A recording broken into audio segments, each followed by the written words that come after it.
এদিকে মনোনয়নপত্র যাচাই বাছাইয়ের শেষ দিনে দেশের বিভিন্ন জায়গায় বিএনপি জামায়াত মনোনীত প্রার্থীসহ অনেকেরই মনোনয়ন বাতিল করা হয়েছে। চট্টগ্রাম ৯ আসনে জামায়াতে ইসলামের প্রার্থী ডক্টর AKM ফজলুল হকের মনোনয়নপত্র বাতিল করা হয়েছে, তবে তারা চাইলেই আপিল করতে পারবেন। এদিকে ফেনী ১ আসনে সদ্য প্রয়াত বেগম খালেদা জিয়ার মনোনয়ন স্থগিত রেখে বিকল্প প্রার্থী বিএনপির রফিকুল আলম মজনুর মনোনয়ন বৈধ ঘোষণা করা হয়েছে। বিস্তারিত থাকছে ডেস্ক রিপোর্টে। দ্বৈত নাগরিকত্বের কারণে চট্টগ্রাম ৯ আসনে জামায়াতে ইসলামের প্রার্থী ডক্টর AKM ফজলুল হকের মনোনয়নপত্র বাতিল করা হয়।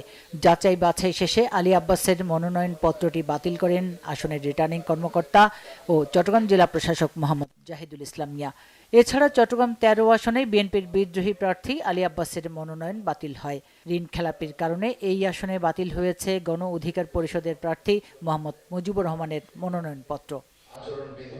মনোনয়ন বাছাইয়ের শেষ দিনে সিলেট ৩ আসনে বিএনপির প্রার্থী প্রয়াত চেয়ারপারসন বেগম খালেদা জিয়ার উপদেষ্টা MM মালিক ও সিলেট ৬ আসনের বিএনপি প্রার্থী ফয়সল চৌধুরীর স্থগিত রাখা মনোনয়ন বৈধ ঘোষণা করেছেন সিলেটের জেলা প্রশাসক ও রিটার্নিং কর্মকর্তা মোহাম্মদ সারোয়ার আলম।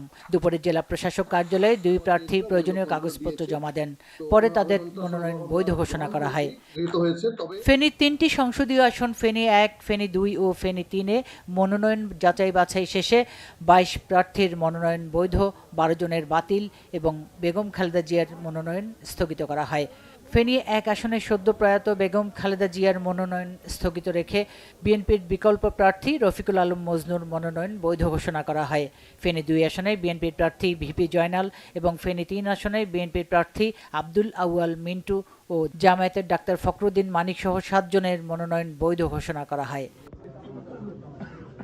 খুলনার ৬টি সংসদীয় আসনে মনোনয়নপত্র যাচাই বাছাইয়ে ১১ জনের প্রার্থিতা বাতিল হয়। বাতিল হওয়া প্রার্থীদের বেশিরভাগ স্বতন্ত্র প্রার্থী। মনোনয়নপত্র যাচাইয়ের শেষ দিনে বৈধ প্রার্থীর সংখ্যা দাঁড়িয়েছে ৩৫ জনে। খুলনার রিটার্নিং কর্মকর্তা জানান, খুলনা ১ ও ৩ আসন থেকে ৩ জন করে, খুলনা ৪ আসন থেকে ১ জন, খুলনা ৫ ও ৬ আসন থেকে ২ জন করে প্রার্থীর মনোনয়ন বাতিল হয়। ফরিদপুর ১ আসনের প্রার্থীদের দাখিল করা কারও মনোনয়নপত্র বৈধ বিবেচিত হয়নি। যাচাই বাছাইয়ে ১৫ জনের মধ্যে ৭ প্রার্থীর মনোনয়নপত্র বাতিল করা হয়। এছাড়া ৮ প্রার্থীর মনোনয়নপত্র স্থগিত করা হয়েছে। দুপুরে জেলা প্রশাসকের সম্মেলন কক্ষে জেলা প্রশাসক ও রিটার্নিং কর্মকর্তা মোহাম্মদ কামরুল হাসান মোল্লার সভাপতিত্বে এই যাচাই বাছাই কার্যক্রম হয়। এ সময় সংশ্লিষ্ট প্রার্থী ও তাদের প্রস্তাবকারী ও সমর্থনকারীরা উপস্থিত ছিলেন। জামালপুর ৫ সদর আসনে বিএনপির জাতীয় নির্বাহী কমিটির সহ সাংগঠনিক সম্পাদক অ্যাডভোকেট ওয়ারেস আলী মামুন সহ ৮ জনের মনোনয়ন বৈধ হয়েছে। এই আসনে জেলা জাতীয় পার্টির আহ্বায়ক জাকির হোসেন খান সহ ৪ জনের মনোনয়ন বাতিল করা হয়। জামালপুর ৪ আসনে জেলা বিএনপির সভাপতি ফরিদুল কবির তালুকদার শামীম সহ ৬ জনের মনোনয়ন বৈধ ও বাতিল করা হয় জাতীয় পার্টির ২ প্রার্থী সহ ৩ জনের মনোনয়ন। শেষ দিনের ময়মনসিংহ ৮, ৯, ১০ ও ১১ এই ৪টি আসনে এ পর্যন্ত ৬ জনের মনোনয়ন বাতিল হয়। এর আগে গত ২ দিনে ১১টি আসনের মধ্যে ৭টি আসনে ১৬ জনের মনোনয়ন বাতিল ও ১ জনের মনোনয়ন স্থগিত করা হয়।